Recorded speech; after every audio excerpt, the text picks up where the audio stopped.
السلام علیکم ورحمۃ اللہ وبرکاتہ۔ الحمد للہ وکفی وسلام علی عبادہ الذین اصطفی، اما بعد فقد قال اللہ تبارک وتعالی فی القرآن المجید فاعوذ باللہ من الشیطان الرجیم وَمَن لَّمْ يَحْكُم بِمَا أَنزَلَ اللَّهُ فَأُولَٰئِكَ هُمُ الظَّالِمُونَ۔ وقال النبي صلى الله عليه وسلم اتقي دعوة المظلوم ليس بينها وبين الله حجاب، أو كما قال عليه الصلاة والسلام۔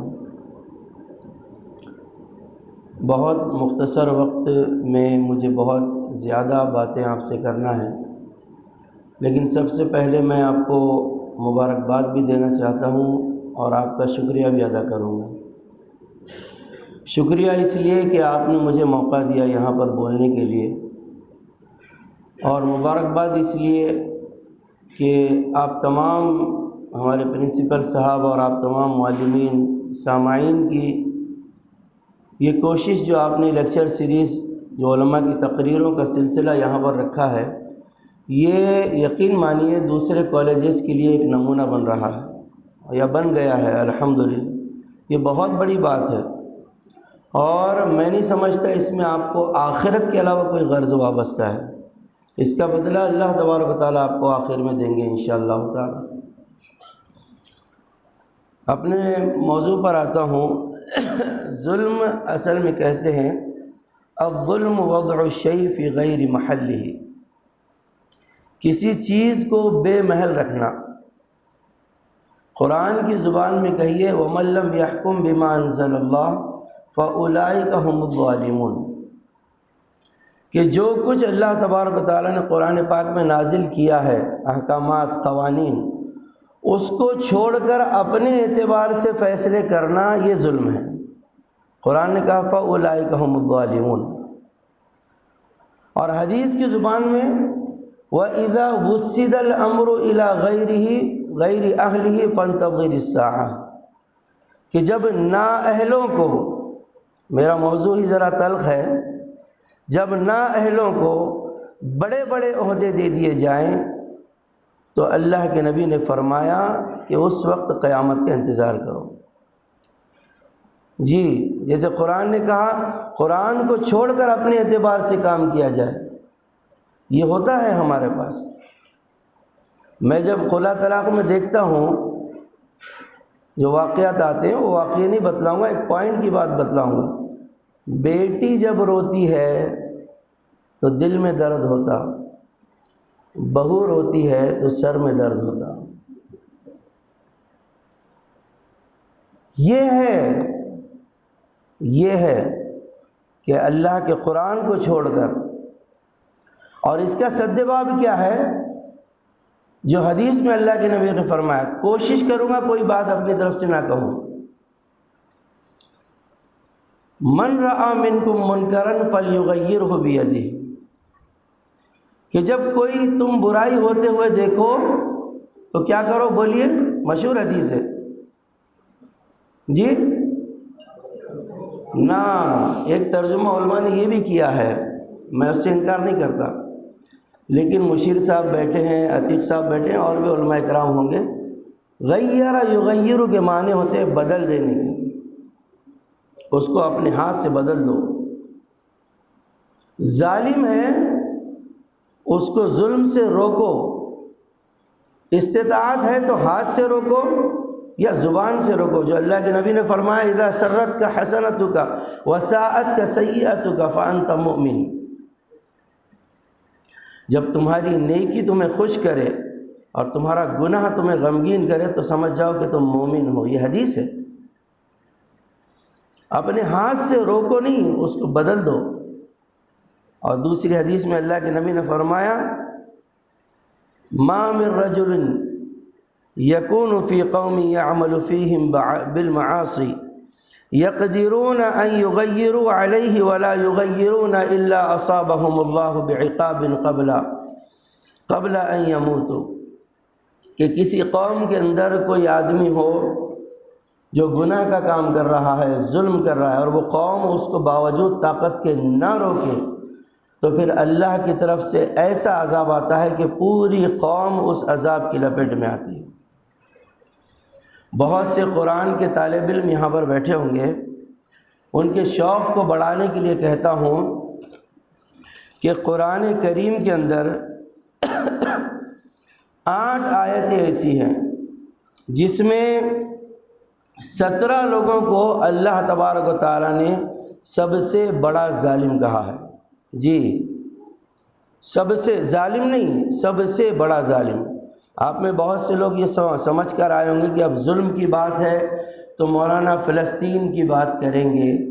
معاف کرنا، میرا موضوع صرف فلسطین ہی نہیں، فلسطین بھی ہے۔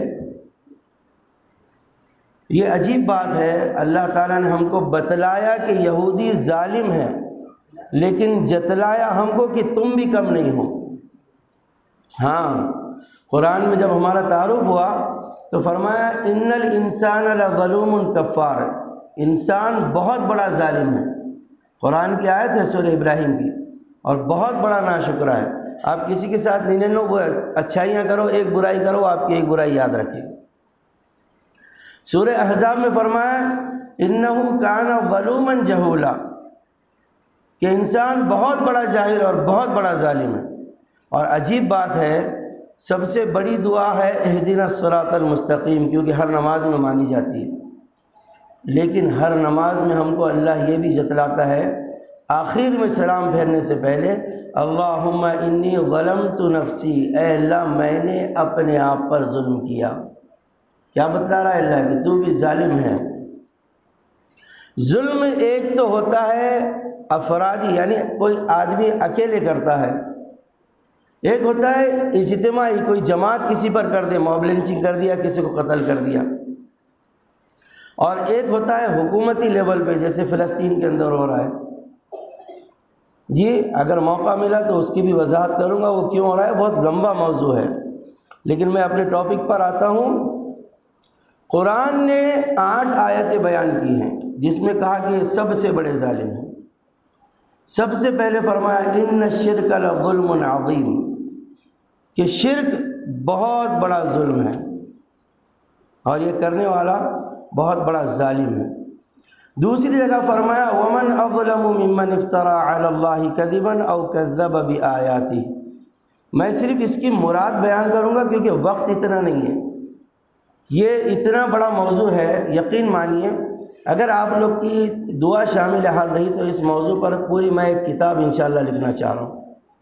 سر نے، اللہ فیروز سر کو جزائے خیر دے، ایسے موضوع کی طرف مجھے توجہ دلائی کہ میں اتنی آیت قرآن کریم کے اندر ہے کہ میں اس کو پوری بیان نہیں کر سکتا، لیکن جو بہت زیادہ اہم ہے، ہر آیت اہم ہے، جو بہت زیادہ ہمارے موضوع کے اعتبار سے اہم ہے میں اس کو بیان کروں گا۔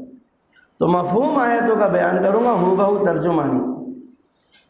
تو سورہ انعام کی آیت میں اللہ نے فرمایا ومن اظلم ممن افترى علی اللہ کذبا او کذب بآیاتہ، جھوٹا مدعی نبوت یہ سب سے بڑا ظالم ہے۔ جیسے مرزا غلام احمد قادیانی تھا، شکیل بن حنیف ابھی ہے، اور وہ جو اللہ کی آیات کو جھٹلائے یہ بہت بڑا ظالم ہے، اور وہ جو سچے رسول کو جھٹلائے جناب محمد رسول اللہ صلی اللہ علیہ وسلم، یہ بہت بڑا ظالم ہے۔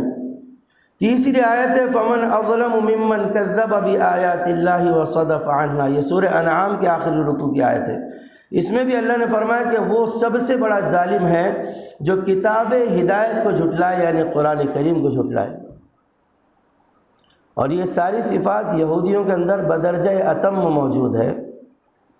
اور چوتھی آیت ہے ومن اظلم ممن افترى علی اللہ کذبا، اور وہ بھی سب سے بڑا ظالم ہے جو کائنات کے اندر اللہ کے علاوہ بھی تصرف کرنے کا، کسی شخصیت کو مانے کہ یہ اللہ کے علاوہ بھی کنٹرول کر سکتا ہے کائنات کو، جیسا بہت سے ہوتا ہے نا، بہت سے لوگوں کو اولاد نہیں ہوتی تو کہیں جاتے ہیں، منتیں مانگتے ہیں، مرادیں مانگتے ہیں، نہیں، اللہ دے گا۔ اگر یہ کر رہے ہیں ہم، یہ سب سے بڑا ظالم ہے۔ کسی کے لیے یہ ماننا کہ یہ اللہ کے دربار میں ہماری شفاعت کرے گا جبکہ اللہ کی طرف سے اس کو کوئی حق نہیں ہے، یہ بھی بہت بڑا ظالم ہے اس آیت کے تحت۔ اور 5ویں آیت ہے وَمَنْ أَظْلَمُ مِمَّنْ ذُكِّرَ بِآيَاتِ اللَّهِ فَأَعْرَضَ عَنْهَا، وہ بھی بہت بڑا ظالم ہے جو اللہ کی آیات کا مذاق اڑائے۔ یہ مسلمان بھی کرتے ہیں، تفصیل کا موقع نہیں ورنہ میں مثال دے کر بتلاتا۔ اور رسول کو اپنے جیسا کہیں، جی اپنے جیسے سے مراد یہ ہے کہ تم تو ہمارے جیسے انسان ہو، تم نبی نہیں ہو سکتے، یہ مطلب ہے۔ اور 6ٹھی آیت ہے وَمَنْ أَظْلَمُ مِمَّنْ ذُكِّرَ بِآيَاتِ رَبِّهِ ثُمَّ أَعْرَضَ عَنْهَا، جو قرآن کریم کی آیات سے اعراض کرے، ان کو اگنور کرے، پس پشت ڈالے، یہ بھی بہت بڑا ظالم ہے قرآن کی نظر میں۔ اور 7ویں آیت ہے فَمَنْ أَظْلَمُ مِمَّنْ كَذَبَ عَلَى اللَّهِ وَكَذَّبَ بِالصِّدْقِ إِذْ جَاءَهُ، وہ انسان جو اللہ کے ساتھ شرک کرے، اس کی طرف اولاد ہونے کی نسبت کرے کہ عیسیٰ اللہ کا بیٹا، عزیر علیہ السلام اللہ کا بیٹا، یا بی بی مریم کو اللہ کی بیوی کہے، یہ قرآن کی نظر میں بہت بڑا ظالم ہے۔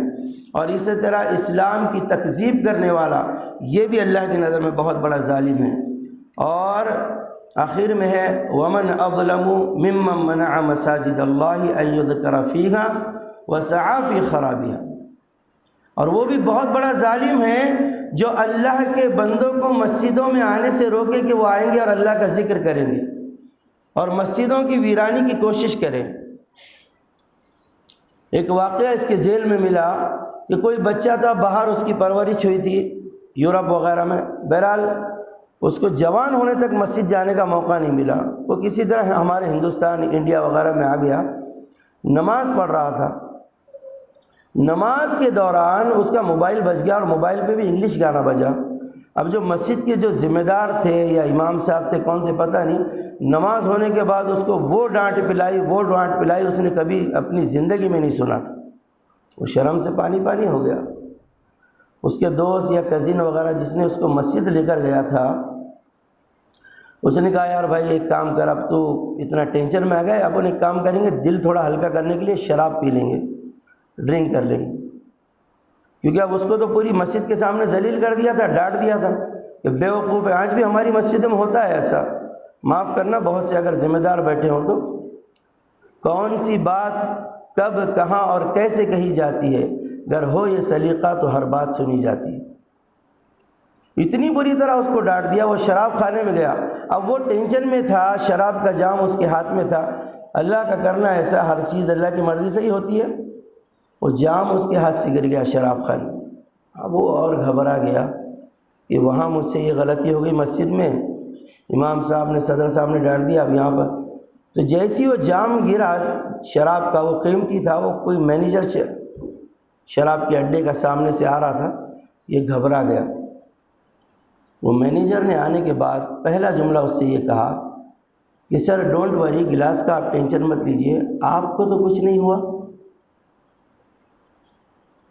اب اگلی بات سننا، اس بچے نے پھر اس وقت 2 ارادے کیے۔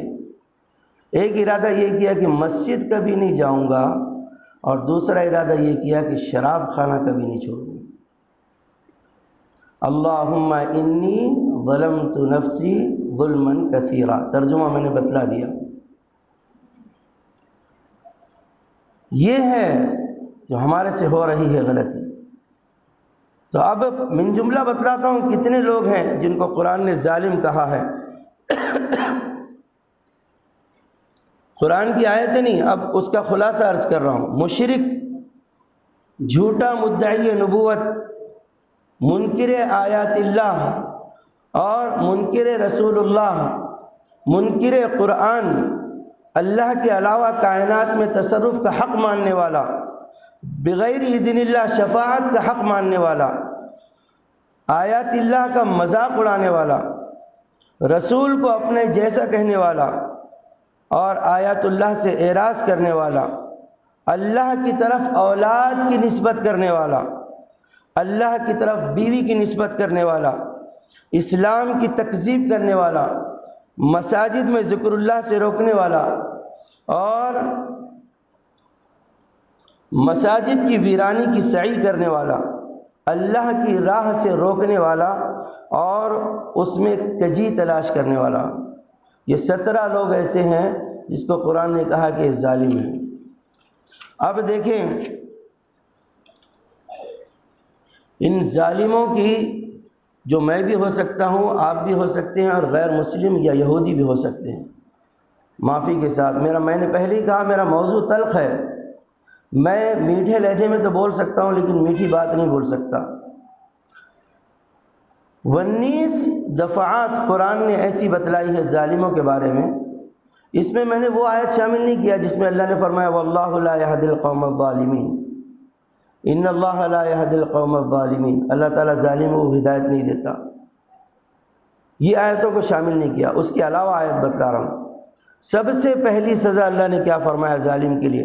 الا لعنت اللہ علی الظالمین، اللہ کی لعنت ہے ظالم کے اوپر۔ وقیل للذین ظلموا ذوقوا عذاب الخلد، یہ سب قرآن سے بتلا رہا ہوں۔ ظالموں سے کہا جائے گا کہ ہمیشہ ہمیشہ کے عذاب میں رہو۔ وَإِذَا رَأَى الَّذِينَ ظَلَمُوا الْعَذَابَ فَلَا يُخَفَّفُ عَنْهُمُ الْعَذَابُ وَلَا هُمْ يُنظَرُونَ، جب ظالموں کو عذاب دیا جائے گا تو ان کا عذاب ہلکا نہیں کیا جائے گا۔ ہلکے کا مطلب کیا ہوتا ہے؟ آپ سب ماسٹر لوگ ہیں، اب مارنے کا رواج تو رہا نہیں، چھڑی سے مار رہے ہیں، پہلی والی طاقت سے لگی، دوسری اس سے زیادہ طاقت سے، تیسری اس سے زیادہ طاقت سے۔ جہنم کا عذاب اسی طرح بڑھتا جائے گا، کم نہیں ہوگا، اور اس میں تخفیف نہیں ہوگی۔ اور وَلَا هُمْ يُنظَرُونَ، یہ جملہ اللہ تعالیٰ کا اتنا زبردست ہے کہ اگر کوئی اس میں غور کرے تو اس کا کلیجہ ہل جائے، اور نہ اس کو مہلت دی جائے گی۔ چوتھی دفعات، 5ویں دفعات اللہ نے فرمایا وَمَنْ يَظْلِمْ مِنْكُمْ نُذِقْهُ عَذَابًا كَبِيرًا، جو تم میں سے ظلم کرے گا، ہم کو مخاطب کیا اللہ نے، جو تم میں سے ظلم کرے گا، سورہ فرقان کی آیت ہے، اس کو اللہ تبارک و تعالیٰ بہت بڑا عذاب دیں گے۔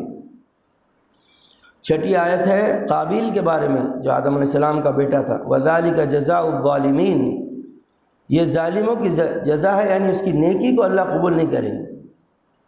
اور 7ویں آیت ہے وَلَا تَحْسَبَنَّ اللَّهَ غَافِلًا عَمَّا يَعْمَلُ الظَّالِمُونَ، ظلم کرنے والوں اللہ کو غافل مت سمجھو، چاہے گھر میں کر رہے ہو یا گھر کے باہر کر رہے ہو، اللہ پکڑنے کی طاقت رکھتا ہے۔ ایک واقعہ ذہن میں آیا، اس کے بعد یہ دفعات جو ہے قرآن کی کمپلیٹ کروں گا۔ ایک شوہر کی بیوی کا انتقال ہو گیا، ہم مردوں کو بڑا ذوق ہوتا ہے دوسری شادی کرنے کا، لیکن ہم بہت سی مرتبہ غفلت کر جاتے ہیں یہ دیکھنے میں کہ آنے والی میرے گھر کو بسائے گی یا اجاڑ دے گی۔ ایک شخص کی بیوی کا انتقال ہو گیا، اس کے پہلے بیوی سے ایک بیٹا تھا، اس نے اس کی پرورش کی خاطر دوسرا نکاح کر لیا۔ ایک دن مختصر میں بتلا رہا ہوں، آفس سے اپنے گھر آیا تو آ کر دیکھا کہ بچہ اداس بیٹھا ہے اپنی جگہ پر، خاموش، بالکل گمسم۔ تو باپ نے آ کر بیٹے سے کہا کہ بیٹا کیا بات ہے، تم ایک دم خاموش بیٹھے ہو؟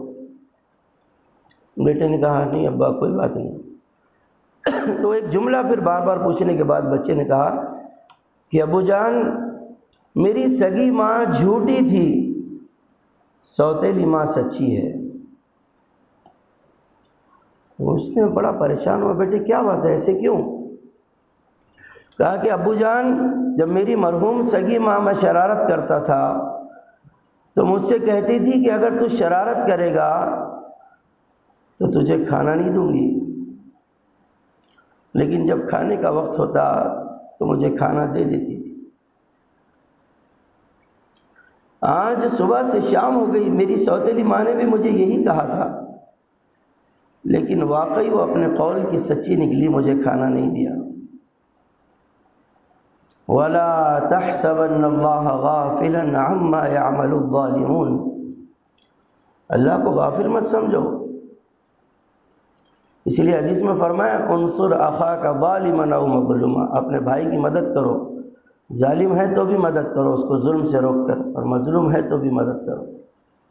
اور ایک حدیث اور سننا جو شروع میں نے پڑھا تھا، اب یہ موقع ہے اس کو بیان کرنے کا، اتقی دعوت المظلوم، مظلوم کی بد دعا سے بچو،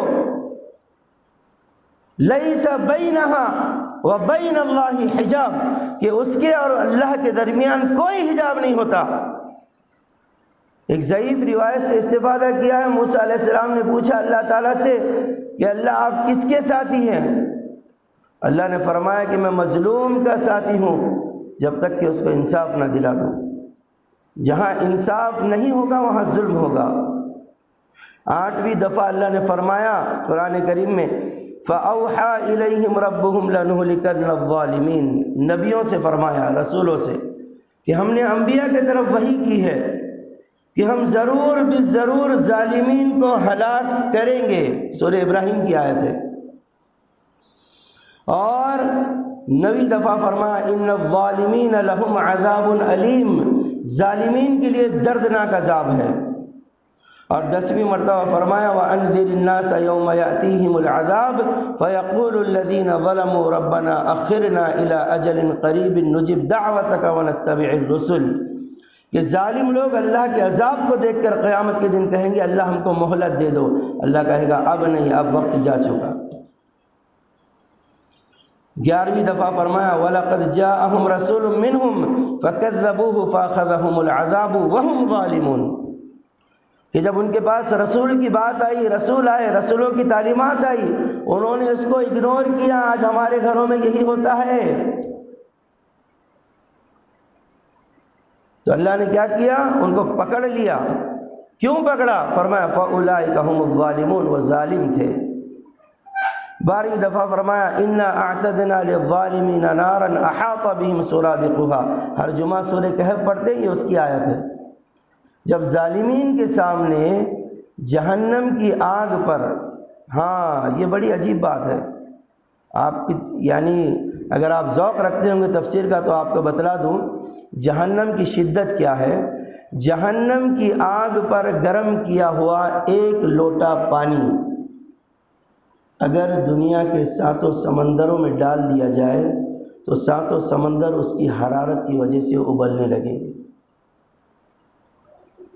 اب یہ آیت سنیے، جب ظالمین کے سامنے یہ مشروب لایا جائے گا، خون اور پیپ جہنمیوں کا، تو وہ گرم ہوگا، تو جیسے ہی اس کے چہرے کے سامنے آئے گا ظالمین کے، تو ان کا چہرہ اس کی حرارت سے، ابھی منہ کے قریب بھی نہیں، یہ سامنے ہی لایا ہے، جیسے موم پگھل جاتا ہے ویسے پگھل کے گر جائے گا۔ اصل ترجمہ اس کا ہے کہ وہ جھلس جائے گا۔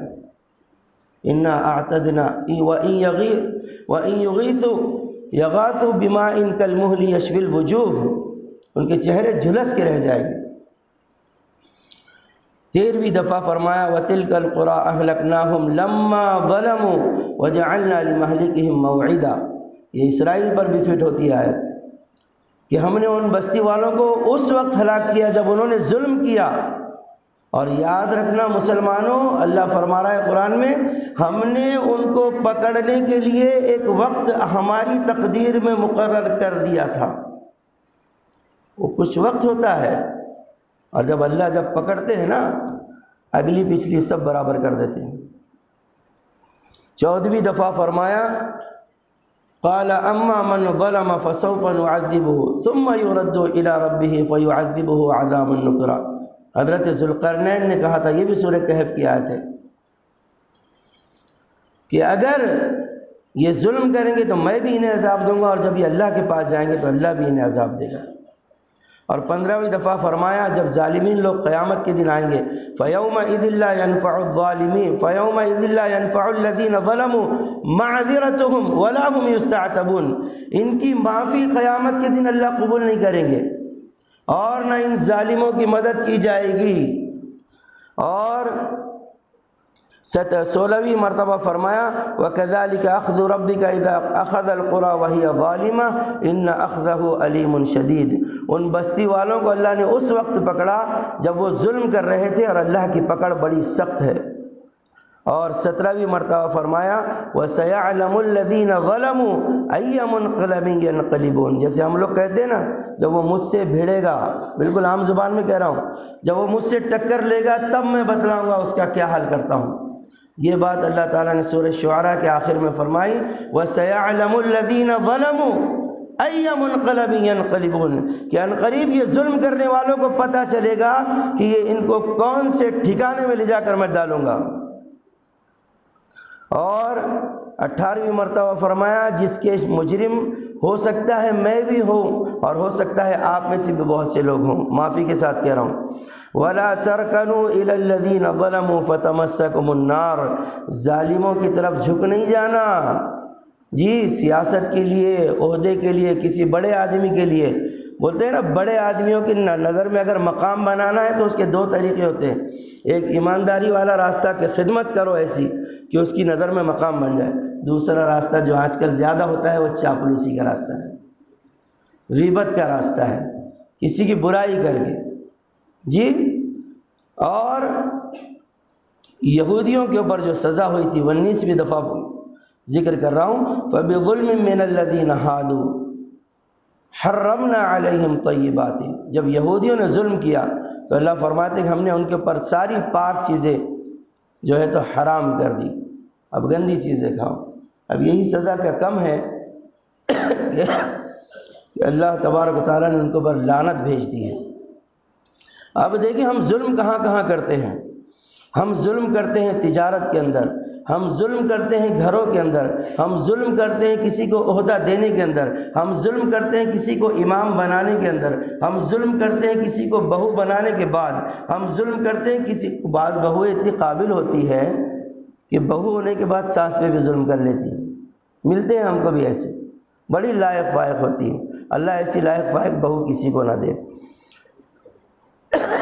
ایک دکاندار کا انتقال ہو رہا تھا اور اس کا ظلم کیا تھا، جو ناپ تول میں کمی کرتا تھا، چھٹاک اتپاؤ ادھر ادھر، تو یقین مانیے باتیں سب کرنے لگا۔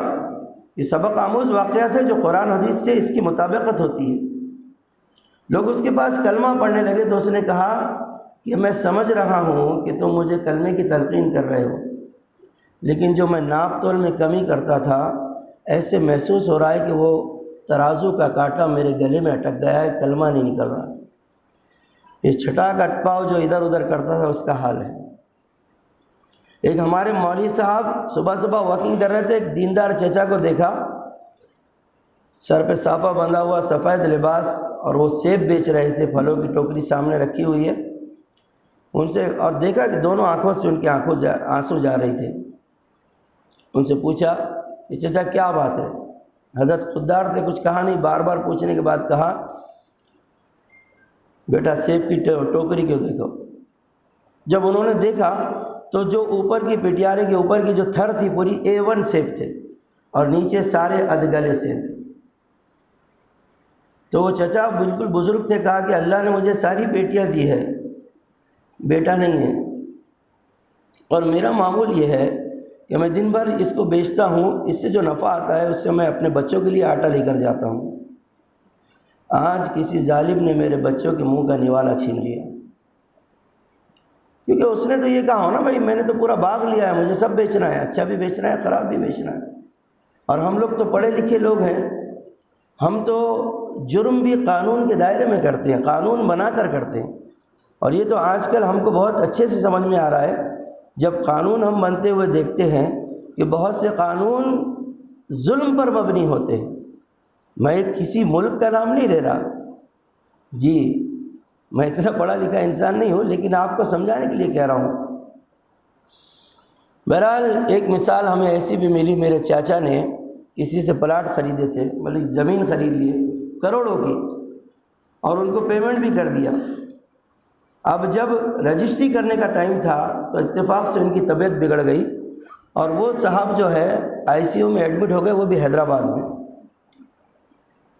تو چچا کہتے وہ کیا کوما میں گئے، ہم لوگ چلے گئے، اتنے ہم پریشان ہو گئے۔ لیکن وہ اللہ کا نیک بندہ تھا، جب اس کو ہوش آیا، وہ بندے کو ہوش آتے ہی اس نے سب سے پہلے اپنے بچوں کو کہا کہ بیٹا اپنی اورنگ آباد کی فلاں زمین میں نے بیچ دیا ہے، فلاں صاحب کو پیمنٹ لے لیا ہے، صرف رجسٹری کرنا ہے، کسی بھی طرح انتظام کرو، وہ رجسٹری کروا لو۔ مختصر میں یہ وقت نہیں ہے، انہوں نے رجسٹری کے پیپر پر دستخط کیے اور کلمہ شہادت پڑھی اور اس دار فانی سے کوچ کر گئے۔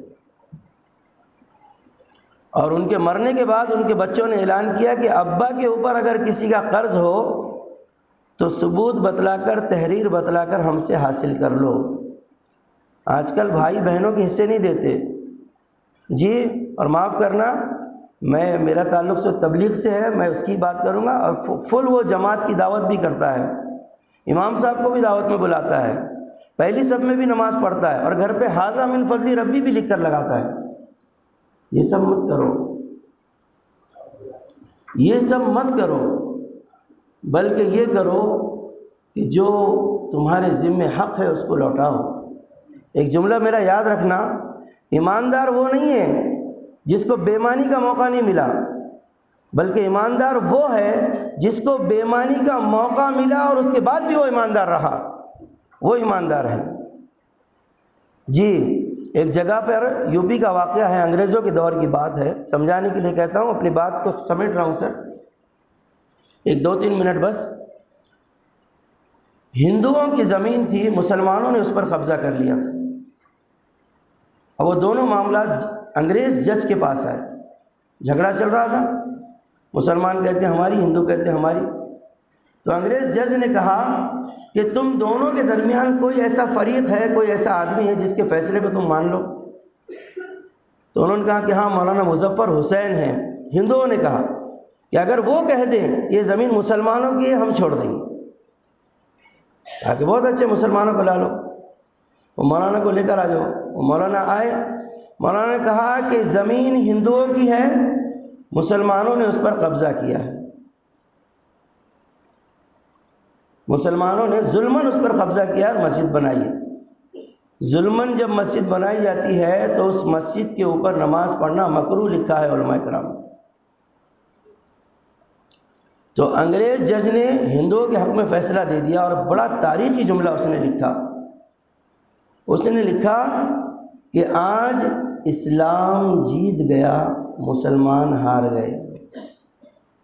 آج اسلام جیت گیا، مسلمان ہار گئے۔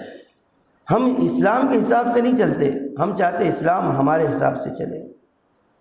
بہت لمبی تفصیل تھی میرے پاس، لیکن اب وقت اس کی اجازت نہیں دیتا۔ بس ایک بات، 1-2 آیت قرآن کی اس کے سد باب کے سلسلے میں کہوں گا۔ اللہ کے نبی سے یہ کہا گیا تھا، اُذِنَ لِلَّذِينَ يُقَاتَلُونَ بِأَنَّهُمْ ظُلِمُوا، کہ آج ان کو اجازت ملتی ہے جن کے اوپر ظلم ہوا ہے کہ وہ بھی ظالم کے خلاف لڑ سکتے ہیں۔ اور دوسرا اس کے سد باب کے سلسلے میں جو آیت پڑھوں گا قرآن کی، وَقَاتِلُوهُمْ، ان ظالموں سے قتال کرو، حَتَّى لَا تَكُونَ فِتْنَةٌ، یہاں تک کہ ان کا ظلم ختم ہو جائے، وَيَكُونَ الدِّينُ لِلَّهِ، اور خالص اللہ کا دین غالب رہے، فَإِنِ انْتَهَوْا فَلَا عُدْوَانَ إِلَّا عَلَى الظَّالِمِينَ، اگر وہ ظالم رک جائے تو تم بھی رک جاؤ۔ اور یاد رکھیں یہ بات اس وقت ہے جب ہمارے اندر استطاعت ہے، اور اگر استطاعت نہیں ہے اور آپ مظلوم ہیں تو آپ کے لیے ایک جملہ کہوں گا کہ جو ظلم اور جو زیادتی یہ سوچ کر کی جاتی ہے کہ کوئی میرا کیا بگاڑ لے گا، تو ایسے معاملات اللہ کے دربار میں بہت جلدی پہنچ جاتے ہیں۔ جی، یہ جو ہم نے کیا ہے، اور آخر میں بس فلسطین کے تعلق سے اتنا کہوں گا، آج ہم صرف اس کے لیے دعا کرتے ہیں، معاف کرنا میرے بہنوں اور بھائیوں، فلسطین کیا مسلمانوں، اگر مسلمان پریشانی میں ہو تو ان کے لیے صرف دعا کرنا سنت نہیں ہے، جہاں تک تمہاری طاقت ہے قانونی دائرے میں دوا کرنا بھی سنت ہے۔ صرف اس سے نہیں بنے گا۔ یہ یہودی وہ قوم ہے جنہوں نے صحابہ کو قتل کیا، شہید کیا، اللہ کے نبی صلی اللہ علیہ وسلم کو شہید کرنے کی کوشش کی، آج بھی مسلمانوں کو شہید کر رہے ہیں۔ مختصر میں صرف اس کی تاریخ کا اتنا پہلو کہوں گا کہ بنو قریظہ کے 700 یہودیوں کو اللہ کے نبی صلی اللہ علیہ وسلم نے اللہ کے حکم سے ان کے دھوکہ دینے کی وجہ سے تہہ تیغ کر دیا تھا۔ یہ اس کا انتقام لینا چاہتے ہیں۔ مسلمانوں، تم ان سے اقصیٰ لینا چاہ رہے ہو۔ انہوں نے تم سے چوری کے دروازے سے آدھے سے زیادہ مسجد حرام اور مسجد نبوی پر قبضہ کر لیا ہے، اپنے ظالم حکمران بٹھا کر۔ آپ ان سے اقصیٰ لینا چاہ رہے ہیں۔ آج حرمین میں قرآن کا مسئلہ ہے، مشرک داخل نہیں ہو سکتا، مشرک وہاں پر جا کر فوٹوਆਂ لے رہے ہیں۔ کیا مسلمانوں کے دل پر گزر رہی ہوگی؟ یہ بڑی لمبی تاریخ ہے، کسی وقت اگر اللہ موقع دے گا تو بیان کروں گا۔ بس اگر ہم سے ظلم ہوا ہے تو ایک آیت سن لیجئے، اسی میں اللہ نے ہمارے لیے توبہ کا اعلان بھی کیا ہے۔ فَمَن تَابَ مِن بَعْدِ ظُلْمِهِ وَأَصْلَحَ فَإِنَّ اللَّهَ يَتُوبُ عَلَيْهِ إِنَّ اللَّهَ غَفُورٌ رَحِيمٌ، کہ جو بندہ اپنے ظلم کے بعد توبہ کر لے اور اپنی اصلاح کر دے اور اپنے سچے دل سے اپنے رب سے معافی مانگ لے تو وہ اللہ تبارک و تعالیٰ کو رحم کرنے والا غفور الرحیم پائے گا۔ وآخر دعوانا ان الحمد للہ رب العالمین۔